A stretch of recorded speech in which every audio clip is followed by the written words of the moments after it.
So the bricks are those things that keep you from going forward. And we have a lot of them if we stop and think. And I see them, I just see them everywhere. And what I really worry about is with young people, because those bricks are put there by social media. And they start to feel, well, these people are so far ahead of them, I'll never get caught up in stuff. But we have them as adults too.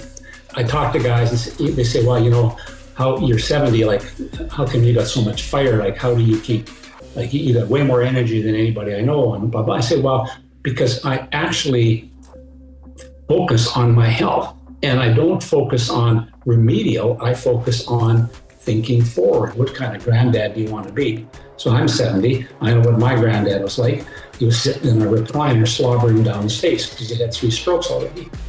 Wow. So is that the kind of granddad you want to be, or do you want to be out playing soccer with your kids, or still trying to do good in our society?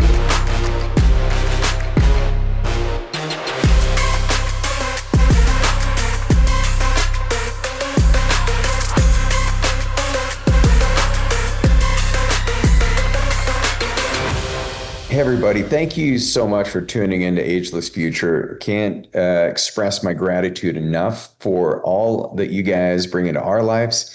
Today is hopefully a little gift. I'm going to be talking about some vision that was shared with me by our guest, Garnet Morris. Garnet Morris, if you don't know who he is, he wrote a book called 17 Runs, and I would absolutely recommend you get that. He shares the most compelling stories in the book about how it was suffering with asthma as a kid, where his mom would literally lock him in the room. He had multiple times where he had to be rushed to the hospital because his face turned blue. But he took his trials, and then he ended up transforming his life. It was at the age of 30. He'll share with you his story about how he's lost over almost 150 pounds now, but he completely has revolutionized the life insurance industry. But he's also the founder of the Health Code Medical, which is a diagnostic medical clinic in North America. Health Code is Garnet's commitment to innovation and excellence in healthcare. He's going to be talking about his initiative to get Mississippi healthy, which, that's a tough burden to take on, but he's focused on mothers and children. And then he gave me the big challenge of making Utah, which, by the way, Utah is number 15 in the United States, and we got to get it to number 1. So we'll be sharing our strategy for that, and I hope you guys enjoy it. Appreciate you guys, and let's dive into the show. Garnet, thanks so much for joining me. Well, thank you. It's a pleasure. There's a lot of great humans in the world that I've met in my journey, and I remember when I sat next to you at Strategic Coach at Free Zone, and the presence that you hold and you held in that conversation and every conversation we've had since then, you have this unique ability of bringing wisdom into a conversation and great advice. So I'm happy to talk about you today. And so one of the great things you've done is you've written a book called 17 Runs, and I'll make sure we provide a link to the book in the show notes. But you talk about these, first of all, these mental bricks, and you've had to confront a lot of these mental bricks during your journey, but maybe you could describe what a mental brick is and share some of your story. So I think when I started actually thinking clearly, I was 40 years old. I was a professional smoker. So by that, I meant I could smoke more than 2 packs a day. I had a horrific driving record because I was always in a hurry. And on my record year, I got 26 speeding tickets, and being over 320 pounds. So that was kind of a brick. And so I was walking the length of Pearson Airport in Toronto one day, and like, when you're 300 and some pounds and you're carrying a briefcase and you got a suitcase, you sweat a lot. And I just said, I can't keep living like this. And so I started on my journey. And what really transformed my life was the fact that I became coachable. So I joined Strategic Coach, and he had this system called cleanup. So I made this list of all the things that are wrong, things that I was doing wrong, that was destroying my life, that was keeping me from success. And I went and I started getting coaches for each one, a psychologist, a dietitian, and all of those things. And so I was able to completely transform myself starting at age 40. And I've never, ever got away from that. So the bricks are those things that keep you from going forward. And we have a lot of them if we stop and think. And I see them, I just see them everywhere. And what I really worry about is with young people, because those bricks are put there by social media. And they start to feel, well, these people are so far ahead of them, I'll never get caught up in stuff. But we have them as adults too. And I think that as we get older, they become harder and harder to move. But the ones I see right now are in healthcare. And it is our complete inability to accept innovation on real terms. What do you mean by real terms? Well, so, I talk to guys and they say, well, how you're 70, like, how come you got so much fire? Like, how do you keep, like, you got way more energy than anybody I know, and blah, blah. I say, well, because I actually focus on my health, and I don't focus on remedial. I focus on thinking forward. Like, so I'm going to do a little talk to Da Vinci, and I'm going to explain that actually Porsche motor cars designed my fitness and lifestyle regime. And I'll explain that the way it works like that is I take my car in at the beginning of every year. They do all the diagnostics. They make any little adjustment they need, and they tell me not to put weird shit in the gas tank. Right. And so that's it. So we need, but so many of us won't do that. It's a brick. And it's because, while we're afraid of aging, we're not so afraid of it that we won't take action.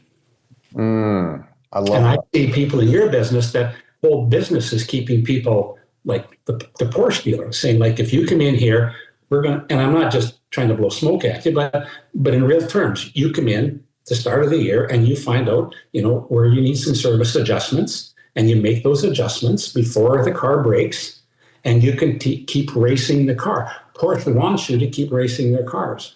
Yes. And I have a bunch of them, and I keep driving them, but they want them driven, but they want you to bring them in every year to make sure they're ready to be driven.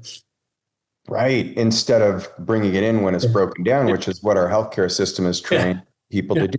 Yeah. And the other brick that I really see people my age is that they still think retirement was at 65. Wow. And so what happens then is you start to atrophy. So I'm still throwing myself into the biggest projects I can possibly throw myself in. Right now, I'm working to transform the health in Mississippi. And so that project, I'm so proud of it because it is the most challenging thing. It's the most daunting thing I've ever done. But it's definitely moving a brick because it's fun, it's exciting, and it really keeps my brain young. Well, and Mississippi is, as far as metabolic disease, they're number one in the United States. Number one in metabolic. Number one in they have the worst health care for babies. They lose 10 babies out of every 1,000. They're leading in lots of categories, and they're not happy about it. And there's so much enthusiasm for us in getting this program going that when we tell somebody, we're not even halfway through before they want to volunteer. So it's actually, it's a proud people, and it's just no one's ever taken the time to start to coordinate something that's fundamental. Man, well, and you've got a very unique health company, Health Code, and Dr. Jan Venter is just brilliant, and you've assembled a great team there. Yeah, are you bringing some of that technology to Mississippi? This sounds like a completely different project. Well, so I have my big, hairy, audacious goal, or my thing, is to transform healthcare through functional medicine. Yeah. And that's it. I told you that before. So in Mississippi, we're doing it at the baseline level, movement and nutrition. Great. Right. And then, so when we had a chat about this, so they're having a problem with babies. So I found a functional doc that runs programming for people to do before they get pregnant. And so, the little things like that I can either get them to make a course for down there, or use that to find somebody down there that make those courses, so that we start adding to the soup piece by piece, because that's the hospital system that's going to help sponsor this to really get it rolling. And they really, I mean, people really want to know the change, right? And so you drive around and it's like everywhere in North America, there's 80% fast food restaurants, which is, 80% of the business owners in the food business want to kill you.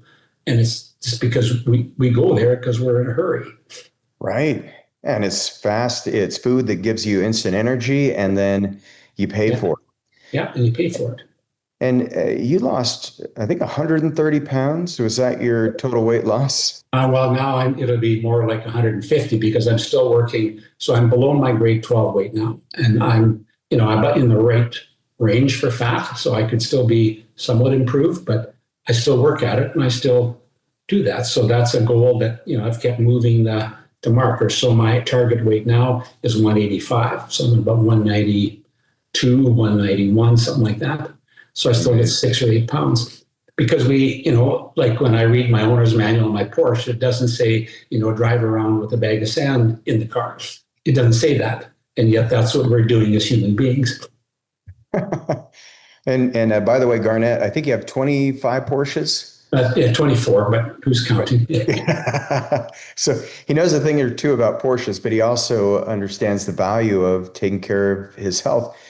And so if you look at your overall vision, one thing that you and I were talking about is this whole concept that we are doing things that are literally making us dumber. We're not using our brains in healthy ways, and AI could actually accelerate that. And what's the biggest risk and what's the threat that you're trying to circumvent when it comes to the youth? Well, I'm trying to I guess focus on big things. So and so like the Mississippi thing is one thing. I'm buying. We're doing seed capital in small private equity firms. And why do we do seed capital? Because then we're involved in them. So we're trying to help them innovate. So I like to invest in ones where I can help them on the marketing side. So then it really pushes my brain. And I meet lots of young people and lots of really great young people to use as role models for other young people. Mm. So we just got introduced to a guy from Scottsdale. He's 22. He's got his degree in biomechanical engineering. And while he was going to school, he invented a device that can measure the amount of plaque in your arteries from the artery on your heel. And the prototypes work. And I've had him talk to lots of other guys. So we're going to give him all the seed capital. And yet to see this young guy is just you just wish other young people could see him. He's not on social media.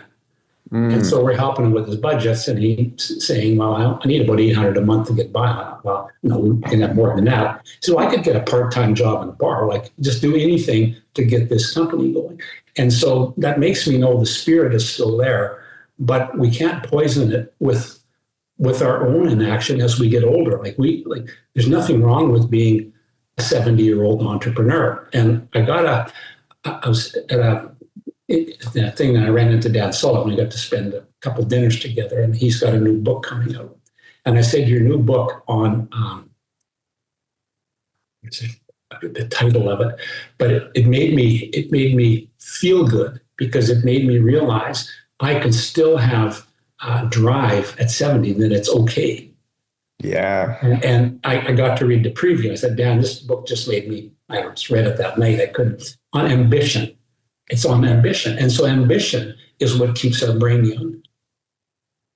It's not saying, oh, AI is going to this or that. It's going to say, how do I use this tool? And how do I get to know enough of it to know that the other AI tool is not going to sideswipe me? So I can tell you what I've learned for what it's worth. AI can transform marketing, but there's not much it can do about sales. Mm. Right? And why is that?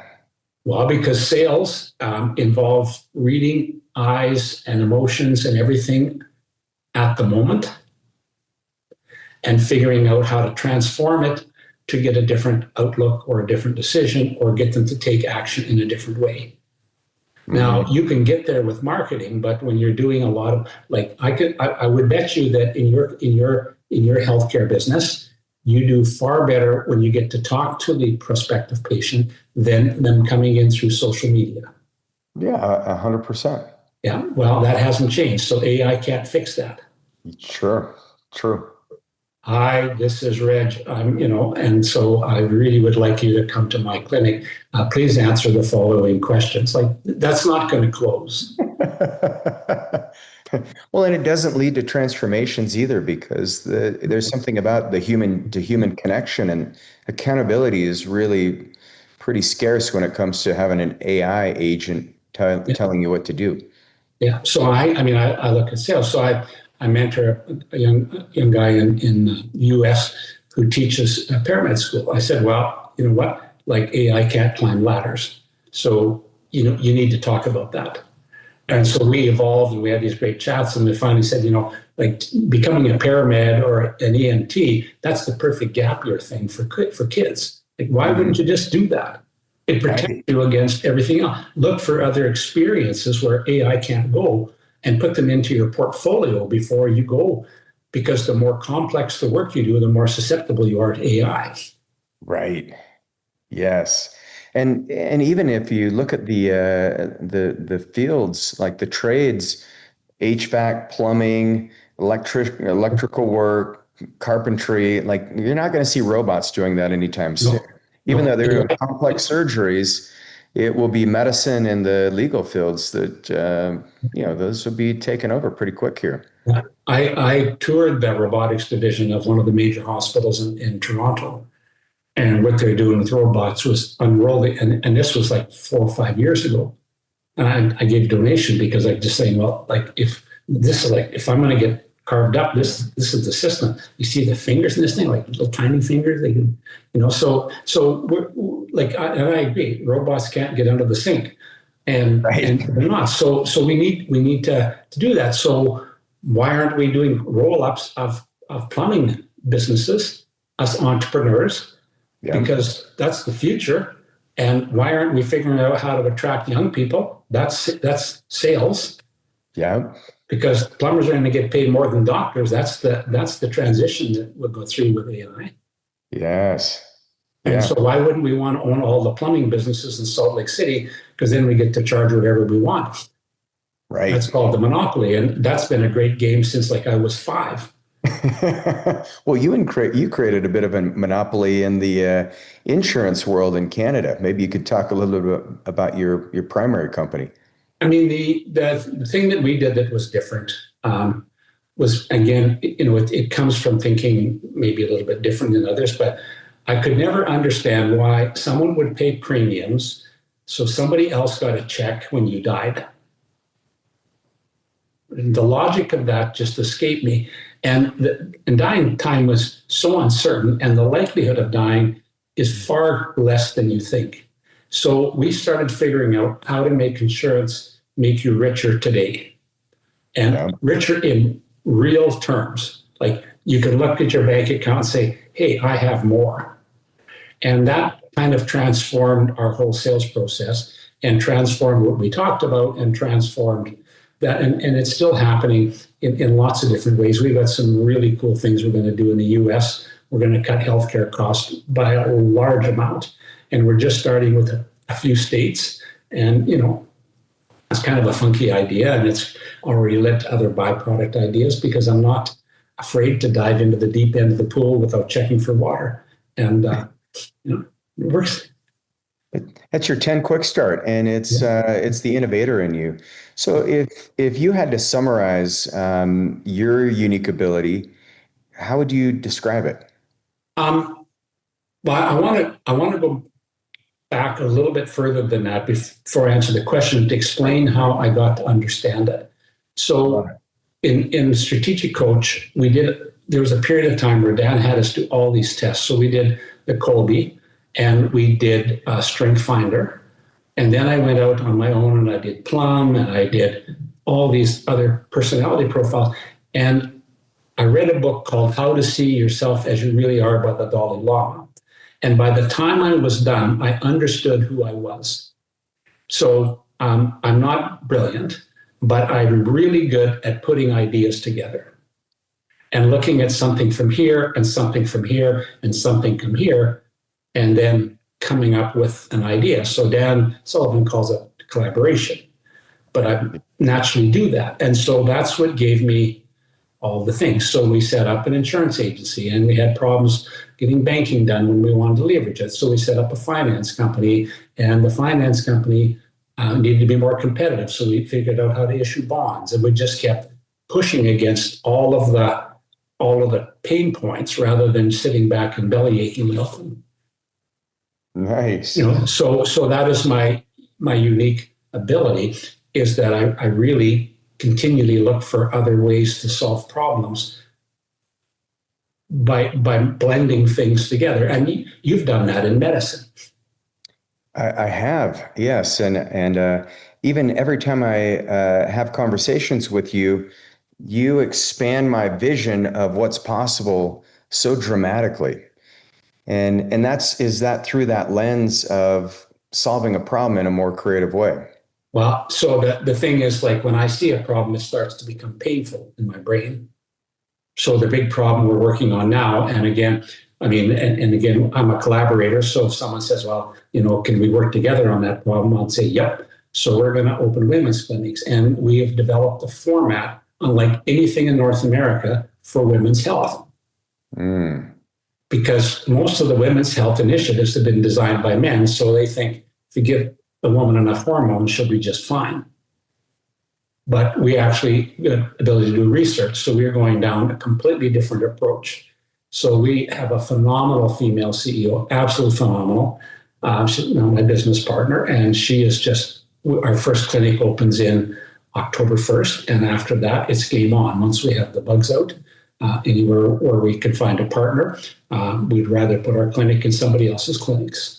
And just take the protocols, because we have, it's just by and for females. And so we've got females that are 80, we've got females that are 40 and 30s advising on what's been missing in healthcare for women. What is the big gap? I know most of the research, like upwards of 90%'s been done on men versus women, but where do you see the big gap? It's because I think men, it's a lot easier to get a guy into a study than a woman. Yeah. And if you look at executive medical clinics, like, we're a lot of men compared to women, because they're busy and they've got kids and they're doing this and they're doing that. And a lot of times they don't make that time for themselves.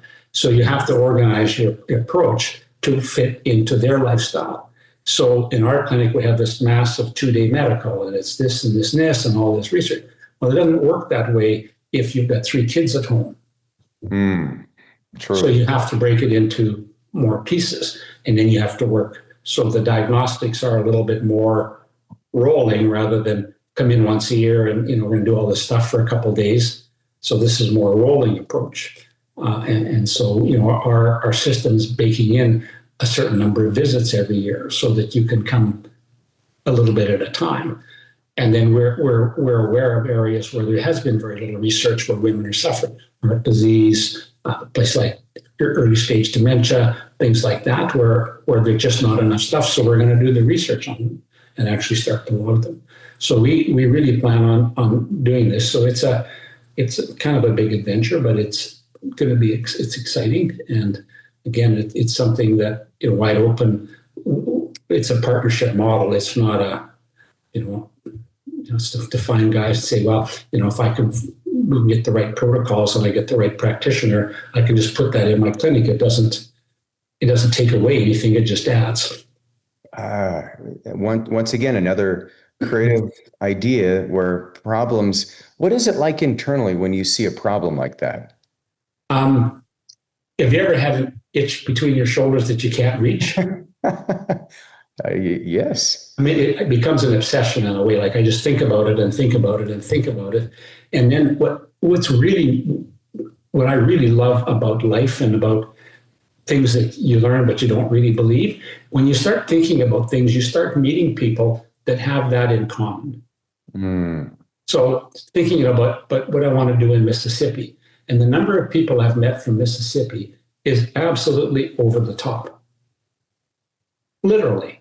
Olympic athletes, a doctor from there. My parents lived there. I went to Ole Miss, and you just start finding, and they all want to go back and help. So our society is not lost by any measure. It's just that we haven't got these ways of connecting, I think, maybe like we used to, because we're too formulaic in social media. We don't go on social media and say, hi, world, I have this problem. Would you help? We go on social media and say, hi, I'm Reg and I'm amazing. And like, I had this amazing duck for dinner last night, and like, it makes me a hero. But we're not going on there and say, hi, world, I need a hand with something. And, because if we did that, think about how it would change the dynamics of life. That's so true. Yeah, because we put on the persona on social media that everything is all handled and life is perfect, when if you're human, we all know that's just not true. Yeah, I mean, like there's pieces that are informative from a marketing, but by and large, most of it is, wow, look at me, I'm special on the outside. And it's not real, but it creates all kinds of problems. So it goes back to the brick, and it goes back to, and it's the wrong messaging. So I'm not the least bit afraid to ask for help, because I'm not that clever, so I need lots of help. And I am gonna write another book, and it's called How to Succeed in Life and Business When You're Just Not That Smart. And I'm gonna, because first it'll catch people's attention, but really you're only wise because you're not afraid to ask for help. I love that. My two sons, they're both 19. They just went to the Genius Network youth event, and they were so inspired. And one of the things that they did is they each went into a vault. And so there's 4 kids in each vault. Whatever they shared with each other stayed in there. Like it's sworn to secrecy, so they could be as vulnerable as possible. And both of my sons independently, I didn't ask them about that, but they mentioned the vault, and they said it was so powerful to see other kids, how they're struggling as well, but also to see and learn from each other and make new friends, and they're helping each other out. So Joe Polish is just, I think he's done a lot of healing in this world of, putting up the facade, and he's teaching the youth how to ask for help. Yeah. Well, I sponsor 3 kids for Genius Youth. I think anybody that can afford to should do as many as they can, because like the accolades that you get back, how amazing they thought it was. And I mentor young kids because I got to give that back. I got so much mentoring help along the way. When I went through my transformation, I just want them to do at 22, but I did at 40. Man, yeah, save them a couple decades. Yeah, well, just think what they'll get to, and we're going to need that more than ever. Right. Yeah, it's such an exciting time to be alive, and actually, the youth have a lot of drive. I mean, I know my boys, very driven, and they really want to make a difference in the world. And there's just, they don't know how to direct it yet. And that's, you and I were in that same place too. And to have a mentor like you, that's huge. What have you learned in working with youth? Where do you think the biggest problem? What's between the shoulder blades for you and youth, Garnet? So I'm a pretty optimistic guy, and so I'm probably different than what they want. I mean, I talk about their goals, but I also talk about leadership, and say you won't get anywhere unless you're the front of the pack. So are you a pack animal, or are you a leader? Now give me an example. And that'll wake them up. And the other thing I really focus on is value. So I have a value sheet. I work with Rich Christensen. It's ingrained. We really can articulate it. I share it with people, and I say, this is our family values. And I can tell you, if these are not part of your value statement, you're not going to get anywhere. So honesty. If honesty is not a core value, that means dishonesty is a core value. It's A or B. It's not, there's no sort of honest. I mean, sort of honest is dishonest. Right. Lying, if you tell one lie, you're a liar. So truthfulness. And so if you have those core beliefs and you set forth in life with those core beliefs and you challenge everything. So, I do what I say. So I tackle stuff. And I tell people I'm a tackler. And sometimes I wish I wouldn't have said that, but I'll finish it off because That's what I said. And so some of those things are the key drivers to success that kind of wakes kids up. And then the other thing, I'm very mission statement driven. So I was mentoring one kid, he's going to go into this business. I say, well, you have to tell me how you can be best.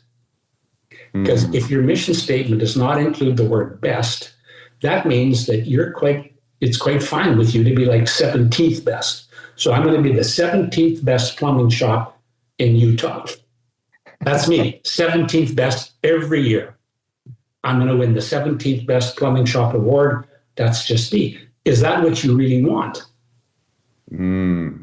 Or would you rather go to your client and say, we will be the best plumbing shop in Utah? And what that means is we make it right the first time. And if something goes haywire, we're coming back before we go to another job. Right. That's what best means. Yes. And so then you start to get the kids kind of like, mission-based, values-based, and then think and make them think about critical success factors. So you are going to be the best. What does that mean? What are the things that you have to do every day to be the best? Well, it kind of goes back into what you say, finish what you start, and so forth. So, I mean, that's how I kind of talk to the young kids. And I really don't. I mean, I really enjoy it, and I can really rattle them because I really want them to go away and have something to think about all week. And it's a lot of fun for me. And because I had so many amazing mentors, just basically redoing what they did in a different, in a different fashion. So what do you imagine the big projects you're going to be solving in the next decade? Like healthcare, transforming Mississippi. If you can do it in Mississippi, you can do it anywhere. Well, that's the nature of me. I'm not waiting. I'm starting on any other projects. So I'm talking to a couple other states, and I'm in some Saskatchewan folks, and I figured out how to do this without money and permission. So I'm just going to do it. So I just want to have someone in each place to be a hero. It's that simple. I want to be a hero. I was talking to one hospital in Mississippi, and I said, the last thing you need is a hero down here, some old white guy from Canada. Like, the hospitals are empowered. The people of Mississippi are the heroes. If they can buy into something and start to change how they eat and change how they move and want to, then they're the heroes. All I did is lit a small fire somewhere because I had an idea. Right. Well, and I think you touched on a really important fact is you go to places where you just don't need permission. Maybe you could elaborate on that a little bit. Well, let's just say that you and I decided we're going to transform Utah health, right? We looked at the statistics, and yeah, they're not too bad. They're in the top 30%, but their top 30% is below the bottom of the worst province in Canada. And I already know this because I've already done the research. Yeah. So then you'd say, okay, so we need a hero here. So let's make your medical clinic the hero. And we're gonna call this the Drive to Number One campaign for Utah, sponsored by East West Medical Clinics. Yeah, that's it. Now we have a healthy eating app. It generates revenue. We'll put the revenue into a trust, and we use that to cover the expenses. So I can contribute some capital. You can contribute some seed capital, and we hire a company to go make a movie. I'm just telling you what we're doing. So I'm just giving away the secrets. We'll hire a big movie company. So now we get the kids involved because we're going to interview what they're going to do. Make us number one. So we're using social media. We're using all these different tools. And once you start doing that from healthcare, you can find people who will give you grants. And so it's more just hustling and actually using the natural skills that we have and not having any self-serving purpose. Wow. Right? Just saying, look, I don't know how I'll make $1 doing this, and I may not ever, but it's so fulfilling in so many ways that likely it's going to turn out somehow or another, and it'll just be fine. And so I'm not worried about it. Well, and even when you put up that big goal, then the brain starts focusing on it. Like now that you've actually planted the seed, how can we make Utah the healthiest state in the country and even healthier than other provinces in Canada? Like now there's a challenge there. Well, again, what I would say to the fine people of Utah, like, do you actually like being 15th? Right. No, that's almost like an insult. Well, it's just saying, like, I didn't really realize it was 15th till you pointed it out. But having said that, we've always been first here. Right, exactly. And once you see the reality, it's like we've got room to improve. We're Yeah. not we're not doing the best. Yeah. And then the other thing is that, everybody's moaning and groaning about, we can't afford our healthcare systems in Canada, the US. I invented a structure that cuts the cost of physicians in half, and we're starting to do it. So I did all the legal work, did all the other stuff, because what I realized is that America likes football coaches more than they like doctors. And so I took an executive comp thing that they use for football coaches and I revamped it. And I kind of added some other things to it, and off we go. And now we can cut the cost of doctors by half. Wow. Only for places that want to cut the cost of doctors by half, and actually gives the doctors a raise too at the same time. So it's pretty good for the doctors. I'm not so certain it's that good for the IRS, but it's actually their rule book. They put it in their big, here's our tax code handbook. So they must want us to do it. Otherwise, they wouldn't put that there. So I'm a believer in bureaucracies and that they're wise and they want us to actually use this program to cut costs of doctors. So, like we can do whatever we set our minds to do, and it's kind of exciting. Wow. And that's how you've lived your life. And just back to the, the initial conversation, which is what are the mental bricks that are getting in your way? And you find them, even at 70, you still are removing these bricks, it sounds like. Well, because I can feel them there. And after this call, you're going to feel it there too, because you went into this call thinking, you've really figured something out in the healthcare system, but obviously you're not getting the message out to enough people because Utah's still number 15. I've given Garnet, you did. That brick is there now. I don't know if I can ever get rid of it until. Let's just say that we had another call next Monday. You say, well, Garnet, how long do you think it'll take us to be number one? And I'm going to say, well, let's do it in 3 years because it's our decision. Love that. And then we would sit down and we start plotting out who do we know and who are the influencers and who could. I mean, it's in a lot of ways it's another little story. So I have a business partner whose specialty is getting free stuff. And it's a bit of a joke, but he really, really is really good at finding very, very efficient ways to get things done. So then, let's just using Utah and using a person we both know, Rich, and saying, well, like Rich knows everybody. Yeah. So, we're going to have influencers. Now we just have to figure out what we're influencing them to do. Because they won't give us endless time, but would they make one speech for us? Yeah. And now we're going to use social media for good because we're going to get people to tell their story. So we're going to set up a big website so people can talk about what they're doing to move to number one. Man.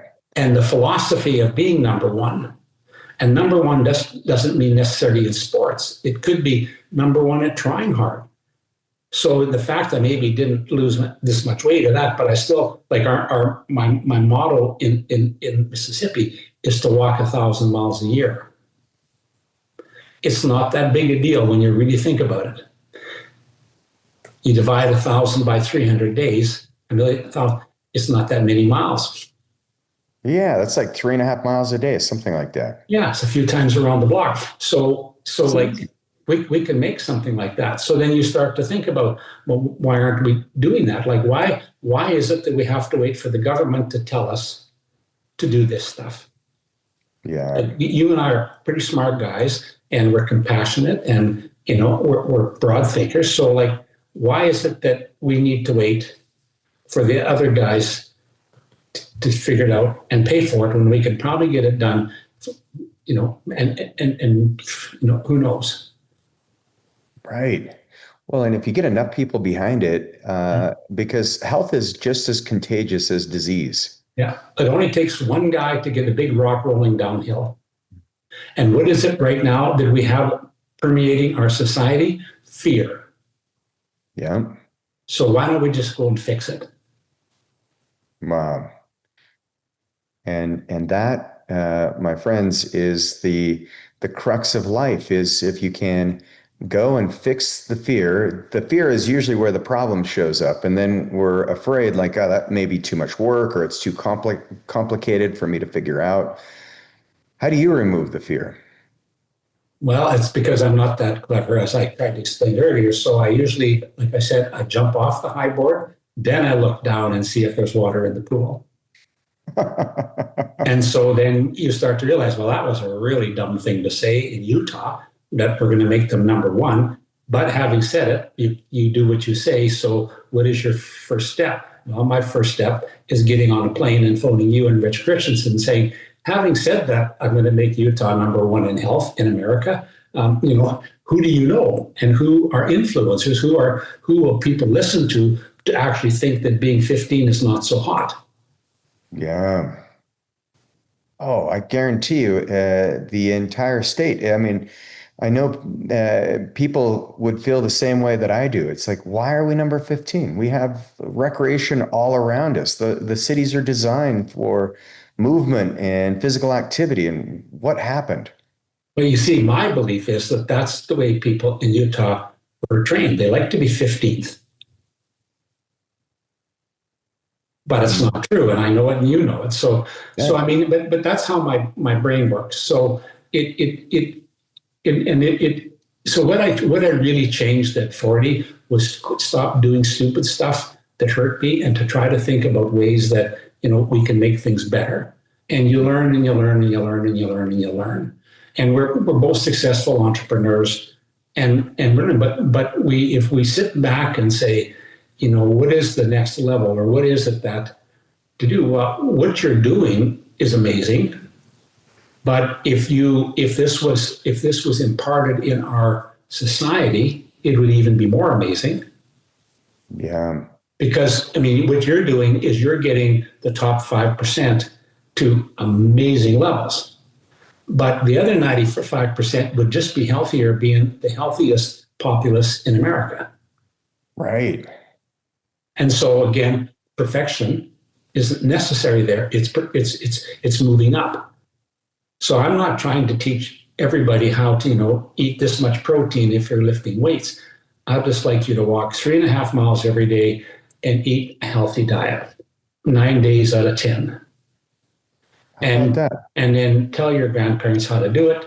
And we're all going to live longer and happier, And I say to people, I'm really good at, visual images, of saying, like, what kind of granddad do you want to be? So I'm 70. I know what my granddad was like. He was sitting in a recliner slobbering down his face because he had 3 strokes already. Wow. So is that the kind of granddad you want to be? Or do you want to be out playing soccer with your kids, or still trying to do good in our society? Right. Or racing Porsches. Well, I don't race them because I don't like to hurt mine. I race other people's. Because and I'm Canadian, right? So I do it in the winter. So I take Porsche driving classes every winter to learn how to drive them on ice. Literally. Fun. Yeah. And they're rear-wheel drive, right? Well, you can get all-wheel and rear-wheel. They teach you both of them. Fun. Yeah, but but that's exciting. So then you have to stay limber enough, because your butt's got to drop a long ways to get in the seat of the Porsche when you're 6'2". True. I don't have quite that problem. You're pretty close. Yeah. But I mean, but this is what makes life exciting. Like, I'm not sitting back. I'm not sitting back. And you got to read Dan Sullivan's book on ambition, because if you're 70 and you read that book, you're saying, man, you can tell this book was written by a guy that's in his 80s that's still swinging for the fences. Right. Yes. And if you're swinging for the fences, then managing your health, well, you need that Porsche method. Every year I go in, they do, they run computer diagnostics. They tell you, you're starting to get a little bit of a weak signal here. We got to adjust it, fix it up, and off we go. And you just roll. Yeah. Why wouldn't we just do that? Like, why do we have to wait till the engine light comes on? Right. Yeah. And that's what's going on with our health. You don't treat your car that way. Right. You don't wait till the tire's flat to know you need new tires. Like, I take my car into Porsche and they say, the best before date in your tires is up. Our recommendation is, and then they say the way you drive, but that you should change the tires. And if you do, you'll get good life. So you don't get flat tires because you've got good tires. Right. Yep. We don't do that ourselves because us guys, we think we're Mack trucks, like we go a million miles and one day we'll blow the engine, it's all over. Right. We just wait until everything's broken. And then once it is broken, we ignore it until we can't ignore it any longer. And then we find out there's no trade-in value. So I look at a Porsche, like the Porsches I buy go up in value every year. I actually literally buy them as investments, and we track them like investments. Like we literally track increase in value year over year. No joke. But they would not increase in value if you didn't take care of them. That's right. And so I look after them, and we can be the same. So you think about the wisdom we collect over time, Rich, and we start to say, well, if we start to think about that value of that wisdom, we make less mistakes as we get older. Yeah. Why wouldn't we apply that to bigger and bigger problems? Absolutely. And this is where it's the brilliant model to not check out at 65, because that's when you have the most value to add to society. And you can, that's compounding interest right there. As long as we have make sure the check engine light doesn't come on. Yeah, that's the one impediment that can prevent you from making a massive difference. And I live that life myself. And like my stuff is, I go in every year. If something doesn't work right, I go and I run it to ground. I don't try everything that's on social media in terms of anti-aging, because I do the tried and proven. Like what you do is right now in the middle of tried and proven. Right. I mean, it just is. Like you're not out there in fear of that. If I'm cautious. Yeah. But I'm not. So I'm not at the front and I'm not at the back. One of my, like when you think about it, I did a lot of reading on demographics. And so baby boomers, I'm a baby boomer, like we're the biggest herd ever. And we are like lemmings. So we all bought vacation property, all did that. And I'm not the front of the lemming pack. I'm about 10% from the front. So the first lemmings go off the cliff. I'm usually about the front of the point that stops. Say, hey, those guys are going off a cliff. This isn't making any sense. So I never bought a vacation property. Wow. But when you read demographics, you start to understand what problems we're facing. We got this massive bunch of people who are self-indulgent, who are going to go through our medical system like a pig through a python, which is a book on demographics. We're going to destroy the system like we destroyed everything else. Yeah. So why aren't we going to do something about it and say, let's just change the trajectory of health by just teaching the basics and trying to get people to join together to saying, like, let's take health into our own hands. We're still going to have the odd problem. We're still going to get ear infections and whatever, but we're not going to tax the system by being 50 pounds overweight and never having moved and, eating bad food and blah, blah, blah. Man. Well, I love this. And Garnet, I think the big takeaway I got from our conversation is find the problem, and that you just, it's that itch that you can't scratch, and then solve the bigger problem, but make the solve so big that people can't ignore it. Like making Utah number one, you just completely gave me a brick that I'm just gonna just chew on until we can get this thing fixed. Well, I mean, I'll actually, I'd love to help you with it, because it really is more like, I mean, I didn't know many people in Mississippi until I decided to help. And now I know a lot, and I already know a lot of people in Utah. And so we actually can really do it. And I mean, the place to start is to get someone to introduce us to one of the big hospitals and get the hospitals behind it. Yeah. And say, this helps you. Hospitals, churches, any of those groups and they'll all get behind this. And then it just takes keeping the momentum going by generating new ideas and new ideas and new ideas. So I've talked to half the people in Genius Network. So I have access to coloring books, to, almost all this stuff that we can do, posters, we can do stuff in the schools, we can do little talks. I've got people who go in and be guest speakers, and it doesn't take a big budget. And you can make a difference because you can get them to talk in one school and broadcast all the schools. Love that.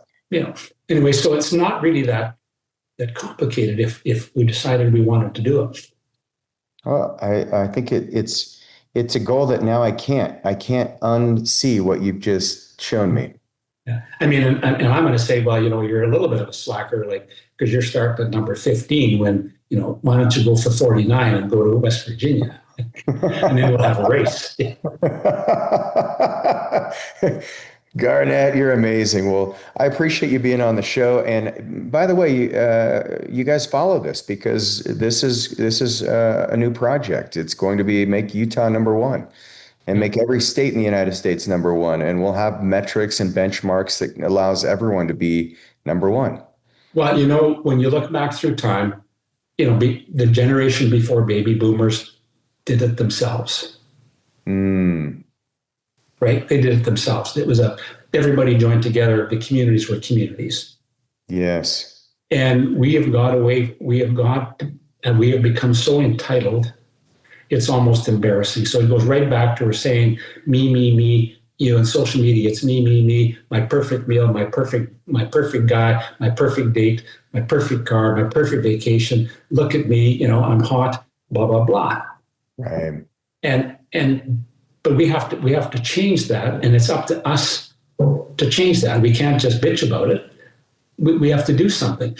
And so if you want to put something on here now that's about me, is that, I actually changed my behavior and I'm healthier than I was last Wednesday.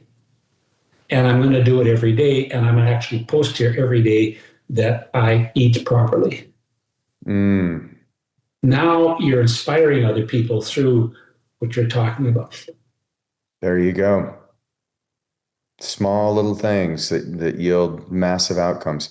And imagine if social media, and when everybody starts doing that and changes the narrative, now social media, they can't dominate our attention anymore because we're dictating what we're talking about. So the way to combat that is we're making our own social media channel. So we're actually going to set up a website, and we're going to set it up by health district, and people can go on there and tell their stories. So you don't have to go plowing through, anything else. The stories are going to be right there. And they're all going to be similar because they won't get to go there if they're full of crap. And so, there's the community. Yeah. And so, I'm passionate about this, and it probably comes through because I know we can start a massive movement, and it just takes a few right-minded people who can look beyond, and say, well, yeah, when you go home tonight and you say, well, I just broadcast, on my podcast to, 30, 40,000 people that I'm going to change the healthcare in Utah with some old guy from Canada. And I'm really feeling sick to my stomach right about now. Yes. Now I got to actually put it in action. Who cares? But I'll send you it tonight. I'll send you the broad picture for movement. It's still under construction, but it's a good indicator of what's possible. Because the other thing that you do when you start diving into it using AI is you start to find the hidden problems. The problems in one particular area, or maybe one area is prone to cancer or whatever. You start to find those hidden problems, and then we can put them, as a subset. So our focus in Mississippi will be around moms, not to ignore dads, because you don't get a mom without a dad, but talking about moms. And so the first line of defense is, how to have healthy moms. Right. And healthy babies. You learned that was the root of the problem was right there. Well, number one thing, if 10 out of 1,000 babies don't make the corner, it's not good. Not good at all. We need more babies. Well, we do, and we need to make it safer for moms. So, there's lots of things we can do. So I go to Mississippi, and they're the most beautiful people. And I'm from Saskatchewan in Canada, so I can tell you the similarities between Mississippi and Saskatchewan are almost eerie. So, there's a lot of farming in Mississippi, and the farms got consolidated to great big farms. You have a lot of abandoned, semi-abandoned town. That's my home province. All these towns used to have a lot of people. Now they just have some older people. So you have food deserts. And you have health deserts because it's a long ways. And you have, they don't get, the grocery stores now and the gas station. So this is my home province. So I have an affinity. Yet people in Mississippi are so warm and friendly. And, you just know that, they just, the desire is all there and the information's there. And it's just someone to do just like we're doing on this call and say, geez, I don't like being 50th. Never even thought of it that way. And now you do something about it. Man, so exciting. What a vision. Yeah, they don't like to be 50th in football, I can tell you that. No, that's for sure.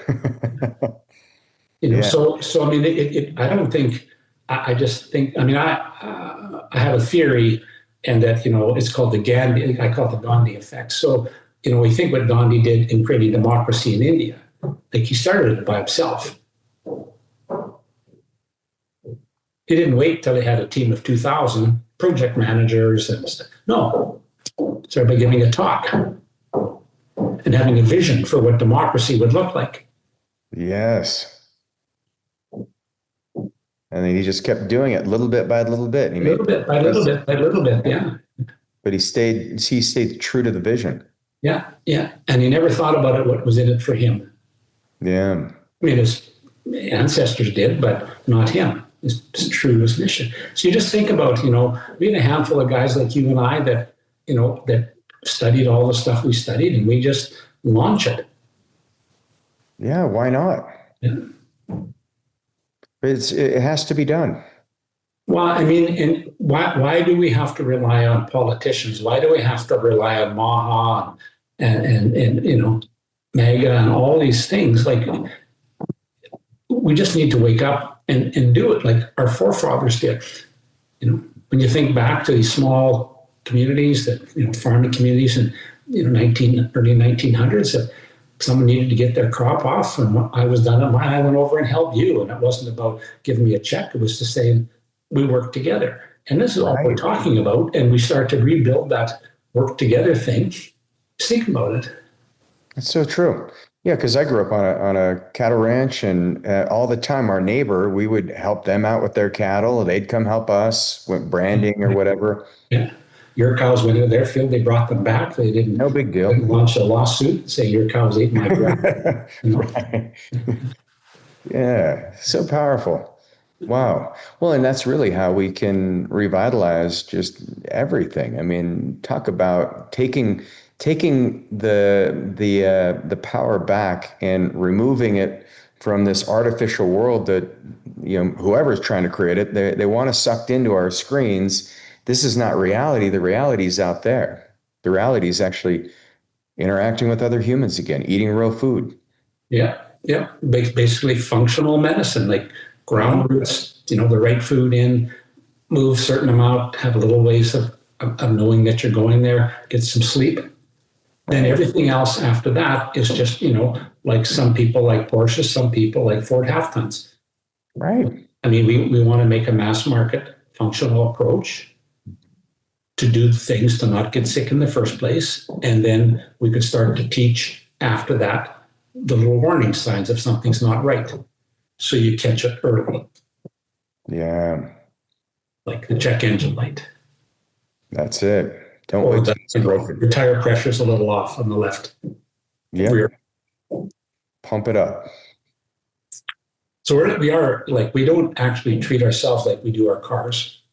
Yeah. Well, that's going to change, and so let's everyone stay tuned, because Garnet and I, now we got the vision, so we count on you. We can't do this alone. We're going to need every single one of you. Whatever state you're in, let us know. Do you want to make it number one? And we want to help you become number one, so that every state and every province is actually improving in their health. And I know we have a lot of listeners in Europe and South America. And so start looking around. Where's the problems in your society from health? And let's see if we can't solve the problem. I got to put a plug in here. So my book has been translated into Portuguese because it's gone to Brazil. Not in a big way. I mean, my idea of a big way is if I sold 50 books, it's in Spanish and it'll be in Hungarian. Wow. And if somebody really wants the book and they have a group of them and they want it in a language, I will get it translated into that language. And, it's so Portuguese, you can use AI, get about 86% of the way there. And then we get an editor to actually edit the book and to do it. So you can buy the Portuguese book on Amazon in the US, literally. That's beautiful. That's great. But Yes, yeah, anyway, that's just doing what you need to do. So I love that. Yeah, so 17 runs. We'll leave a link in the show notes for it. Garnet, it's been a pleasure having you on the show. Really appreciate you and the vision you shared. Any final words you'd like to leave us with? well, I guess we're going to see if you need a chicken suit for Christmas or if you and I are going to go get things going in Utah. All right. Love it. All right, Garnet. It's game on. Thanks for the time. I really appreciate this. How giving me the opportunity to kind of talk about my book and my philosophies. And, I'm putting my money where my mouth is. I really like the state of Utah. A lot of friends there. It would be a blast to do it. It's on. And everybody, you heard it here first at Ageless Future. And we're expecting you to pull in all the people that you love and help us in the cause. So appreciate you guys. We'll give you more details very soon here. Thanks a lot. I really appreciate this time. Thanks, Garnet.